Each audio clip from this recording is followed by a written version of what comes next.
नमस्कार दोस्तों, मैं लक्ष्मण यादव आप लोगों के सामने फिर प्रदर्शित हो चुका हूं। अध्याय नंबर पहला जो एनसीईआरटी पैटर्न के माध्यम से हम लोग चल रहे हैं, ठोस अवस्था सॉलिड स्टेट। पहला वीडियो आपको बता चुके, बेसिक कॉन्सेप्ट के साथ, बेसिक चीज़ों के साथ, बेसिक ज्ञानों के साथ, उसमें महत्वपूर्ण चीज़ें भी था। आज पार्ट 2 स्टार्ट कर रहे हैं सॉलिड स्टेट का, जिसमें हम लोग पढ़ेंगे क्रिस्टलीय ठोस तथा अक्रिस्टलीय ठोस में अंतर। इन दोनों में अंतर देखा जाएगा इनके गुणों के आधार पर कि इनमें क्या क्या अंतर है। सबसे पहले अंतर हम गुण के आधार पर देखते हैं, कणों की व्यवस्था के आधार पर।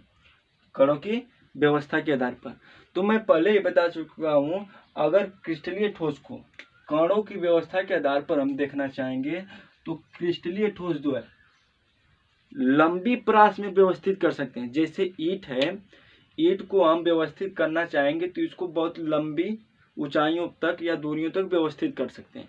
लंबी परास में क्या कर सकते हैं, व्यवस्थित कर सकते हैं।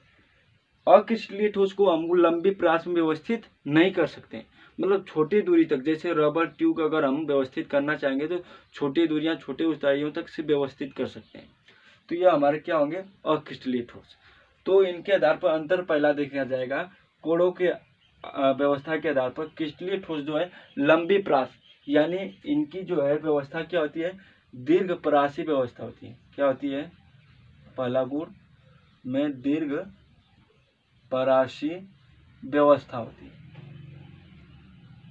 और अक्रिस्टलीय ठोस में लघु, मतलब लघु परासी व्यवस्था होती है। बताया था, जैसे मैं रबड़ को ज़्यादा व्यवस्थित अच्छे तरीके से नहीं कर सकते, लेकिन ईंट को लंबी व्यवस्था में हम रख सकते हैं। ठीक है, अगला देखते हैं प्रकृति के आधार पर। प्रकृति के आधार पर जो क्रिस्टलीय ठोस होते हैं वह हमारे वास्तविक ठोस होते हैं। क्या होते हैं, वास्तविक ठोस होते हैं प्रकृति के आधार पर। और क्रिस्टल जो होते हैं अक्रिस्टलीय ठोस, वह आभासी ठोस होते हैं। क्या कहलाते हैं, आभासी ठोस कहलाते हैं। किसके आधार पर, प्रकृति के आधार पर। ठीक है, अब हम लोग जानेंगे गलनांक और क्वथनांक के आधार पर। नेक्स्ट गुण के बात पर जानेंगे, गलनांक और क्वथनांक के आधार पर।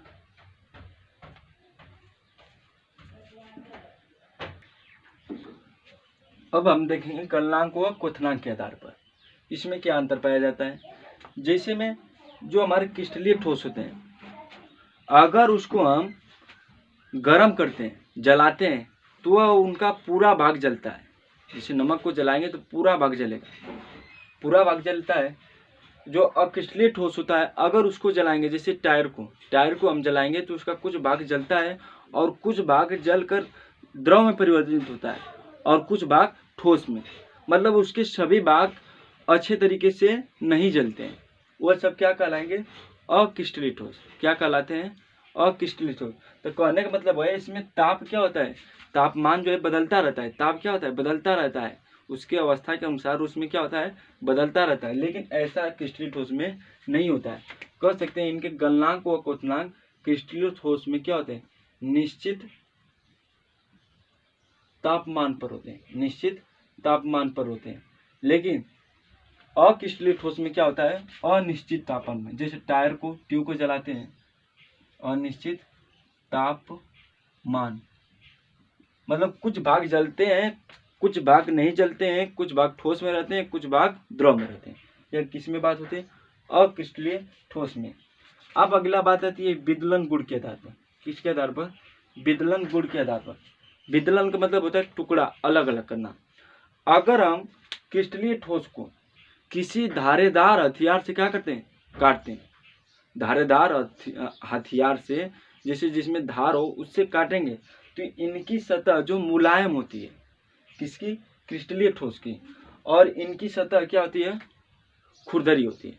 तो हम कह सकते हैं कि इनकी सतह क्या होती है, सतह क्या होती है, मुलायम होता है। विदलन गुण के आधार पर इनकी सतह क्या होता है, मुलायम होता है।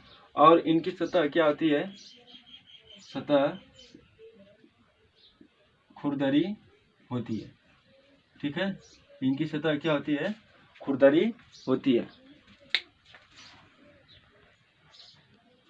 तो मैं यहाँ पे लिख चुका हूँ, इसको नोट कर लेना कि धारदार औजार से काटने पर इनकी सतह चिकनी एवं सपाट होती है।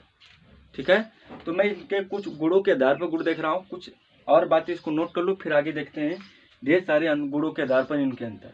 ठीक है, तो विदलन गुण के आधार पर इनके सतह क्या होते हैं, मुलायम होते हैं, इनके क्रिस्टलीय ठोस, और यहाँ क्रिस्टलीय सतह क्या होते हैं, खुरदरी। जैसे रबर को काटते हो, ट्यूब को काटते हो, उनके सतह क्या होते हैं, खुरदरी। अगर इसमें क्रिस्टलीय ठोस, जैसे पनीर को काटते हो तो उनका सतह काटते हो तो उनकी सतह कैसी होती है, मुलायम होती है। जब पनीर को काटा जाता है तो क्या होता है, हमारे क्रिस्टलीय ठोस होते हैं। ठीक है, नोट कर लो, फिर आगे देखते हैं। चलिए ठीक है, अब हम लोग देखेंगे ज्यामिति के आधार पर, ज्यामिति गुण के आधार पर क्रिस्टलीय और क्रिस्टलीय ठोस में अंतर। क्योंकि अगर ज्यामिति के आधार पर देखा जाएगा तो क्रिस्टलीय ठोस निश्चित ज्यामिति एवं अभिलाषिक ज्यामिति का होता है, और अक्रिस्टलीय ठोस अनिश्चित ज्यामिति, जैसे रबर। इसमें जैसे में NaCl का जो स्ट्रक्चर होता है कुछ इस प्रकार से होता है। जैसे देखो NaCl के स्ट्रक्चर से मैं समझा रहा हूँ, इधर देखो, जैसे मैं एग्जांपल में NaCl के स्ट्रक्चर समझा रहा हूँ। जो सोडियम है Na+ है, उसके चारों तरफ क्या है, Cl है, उसके चारों तरफ क्या है, Cl, यानी इसकी संरचना क्या है, निश्चित ज्यामिति है। लेकिन इसमें देखिए इसके चारों तरफ अंड संट बन की संरचना बनी हुई, कोई संरचना की निश्चित आकार नहीं दिखाई दे रहा है। इसमें देखो क्लोरीन है, क्लोरीन के चारों तरफ क्या है, सोडियम है, क्या है, सोडियम है, और Na+ के चारों तरफ क्या है, क्लोरीन है, यानी Cl- है। तो इसकी संरचना क्या है, निश्चित एवं अभिलाषिक ज्यामिति की होती है, और इसकी संरचना क्या, अनिश्चित ज्यामिति यानी अंट बन संट की संरचना होती है। किसकी, अक्रिस्टलीय ठोस की संरचना इस प्रकार से, इसमें कुछ इस प्रकार से होती है। अब हम लोग देखते हैं शीतलन वक्र के अनुसार, किसके अनुसार, शीतलन वक्र के अनुसार। हाँ, तो इसको नोट कर लो, तब इसके बाद हम शीतलन वक्र को बताते हैं। ठीक है, जल्दी से नोट करो। अब हम लोग देखेंगे शीतलन वक्र के पर इनमें क्रिस्टलीय और क्रिस्टलीय अंतर। ठीक है, शीतलन वक्र मतलब हम x अक्ष और y अक्ष ले लेते हैं। क्या लेते हैं, x अक्ष और y अक्ष, और y अक्ष पर हम लेते हैं तापमान। क्या लिया जाता है, तापमान। और x अक्ष पर लेते हैं हम समय। क्या लेते हैं, समय। ठीक, जैसे में मान लो कोई जल को हम गर्म किए 160 टेम्परेचर पर, उसको गर्म करके किस में कन्वर्ट करके दिए, भाप में। अब मैं उसको ठंडा करके बर्फ में करना चाहता हूँ। जब इसको गर्म किए तो 160 लगा था भाप में बदलने के लिए जल को, तो अब इसको हम क्या करें, इसको भाप को जल में कन्वर्ट करेंगे पहले, फिर इसके बाद बर्फ में कन्वर्ट करेंगे ना। तो अगर 60 से इसको भाप से हमको जल में कन्वर्ट करना है तो इसको ताप को क्या करना पड़ेगा, घटाना पड़ेगा। घटाने के 70, 180, 120, 110 यानी 100। जैसे ही 100 डिग्री टेम्परेचर आएगा वैसे ही यह किसी में कन्वर्ट होने लगेगा, जल में।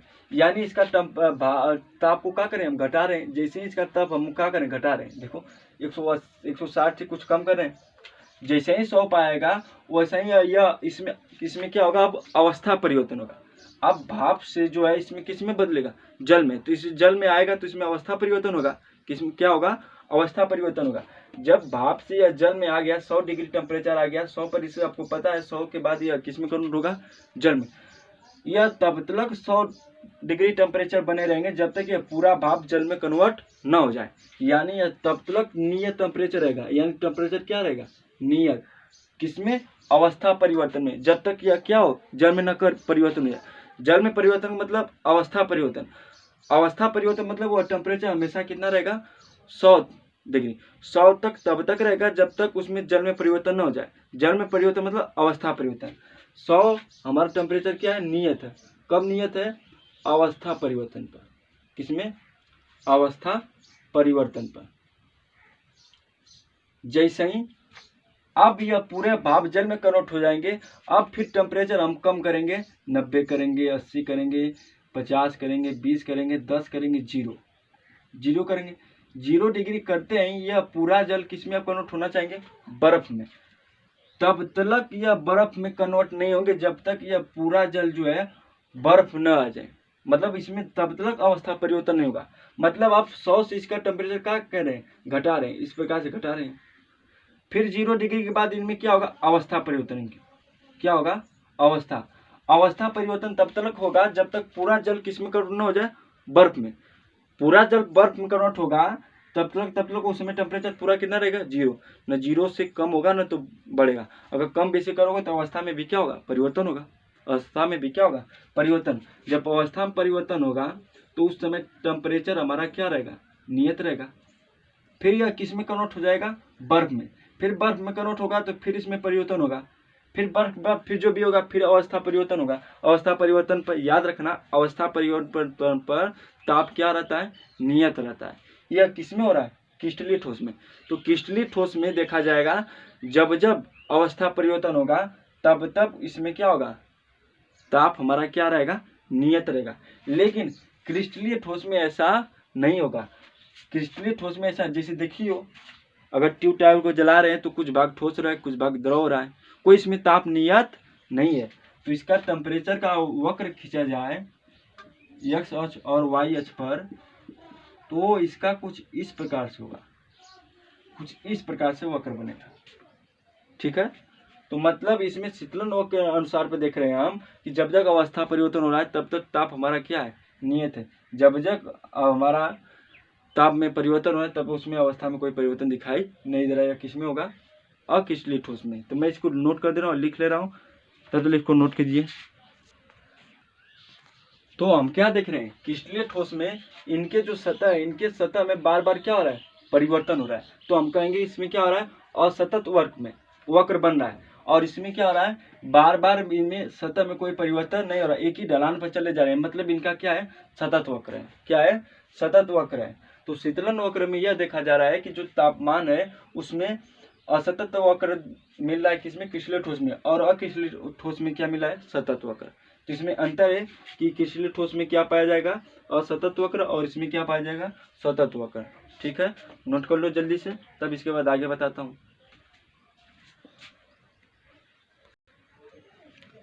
अब हम लोग देखेंगे दैशिकता के आधार पर, गुण नंबर है दैशिकता के आधार पर क्रिस्टलीय और अक्रिस्टलीय ठोस में अंतर। ठीक है, तो हम देखते हैं दैशिकता के आधार पर जो क्रिस्टलीय ठोस होता है वो हमारा विषम दैशिकता होता है, और अक्रिस्टलीय ठोस जो होता है समदैशिकता होता है। जैसे में देखा जाए, अगर हम देख रहे हैं विषम दैशिकता में कैसे हो रहा है, अगर इधर से हम देख रहे हैं कुछ इस प्रकार से, और इधर से देख रहे हैं तो कुछ इस प्रकार से। मतलब हम जब जब दिशा बदल रहे हैं देखने की, मतलब इधर से देख रहे हैं तो इसमें Na plus Cl minus Na plus Cl minus क्रमशः Na प्लस Cl माइनस मिला है। अगर इस प्रकार से देख रहे हैं तो Cl minus Na plus Na plus Na plus Cl minus, इस प्रकार से हमको देखने को मिला है। तो मतलब इनमें जो है अलग अलग दिशाओं से देखने पर इनमें अलग अलग परिवर्तन हो रहा है। किसमें, क्रिस्टलीय ठोस में। अगर क्रिस्टलीय ठोस में दैशिकता तो मतलब होता है दिशा, अलग अलग दिशाओं से देख रहे हैं तो इसमें अलग अलग परिवर्तन होते दिखाई दे रहा है। अगर हम इधर से इस दिशा से देख रहे हैं तो Cl माइनस दिखा रहे हैं, अगर इस दिशा से देख रहे हैं तो Cl minus Na plus Cl minus Na plus, कुछ इस क्रम में दिखाई दे रहा है। तो इस प्रकार से इसे क्या कहेंगे हम, विषम दैशिकता।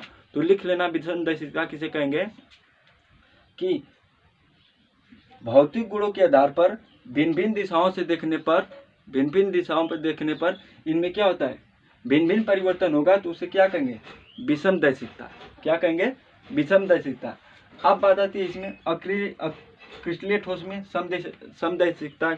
जैसे में मान लो अगर स्कूल में बच्चे सब हैं, एक लाइन में प्रेयर हो रहा है, सब बच्चे खड़े हैं, तो क्लास 9 के बच्चे खड़े रहेंगे, क्लास 10 के बच्चे खड़े रहेंगे, क्लास 11 के। अगर हम इस साइड से देखेंगे तो क्लास 9 के, अगर इस साइड से देखेंगे क्लास 10, इस साइड देखेंगे क्लास 11, क्लास 12। मतलब एक साइड में सारे बच्चे 11 के दिखाई देंगे, 9 के दिखाई देंगे। अगर मान लो इंटरवल के समय हो गया, अगर इंटरवल में सभी बच्चे फील्ड में घूम रहे हैं, तो हम कैसे उसमें जानेंगे क्लास 11 के, क्लास 12 के, क्लास 9 के, क्लास 7 के, नहीं समझ पाएंगे। मतलब हमको इंटरवल के समय में दिक्कत होगा। तो सभी का हमको जो चीज़ है सब एक जैसी दिखाई देंगे।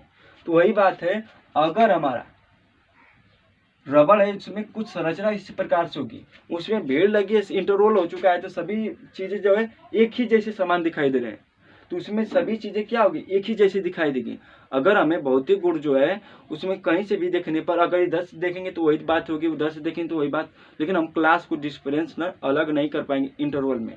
तो मतलब उसी प्रकार अगर इधर से देखेंगे तो वही दिशा हमको दिखाई देगी जैसे सब है, इधर से वही दिशा, इधर से वही दिशा। तो यह क्या कहलाएगा, हमारा समदैशिकता। तो मतलब हम दिशा बदलने पर बार बार दिशा बदल रहे हैं तो इसमें भौतिक परिवर्तन नहीं हो रहा है, भौतिक गुणों में परिवर्तन नहीं होता हुआ क्या कहलाता है हमारा समदैशिकता। तो आराम से वीडियो को रोककर परिभाषा लिख लेना, समदैशिकता किसे कहते हैं, विषमदैशिकता। ठीक है, तो ठीक है, अब अगले वीडियो में मिलते हैं। तो धन्यवाद। अगर अच्छा लगा है तो लाइक कीजिए, कमेंट कीजिए, शेयर कीजिए और बेल आइकन को दबाना बिल्कुल ना भूलें। और ढेर सारे आपके लिए वीडियो बनेगा, आपको जो मक्खन की तरह समझाया जाएगा। ठीक है, तो नोट कर लीजिए। धन्यवाद। फिर आगे आपके लिए कुछ नई बातों को लेकर सीखेंगे। धन्यवाद।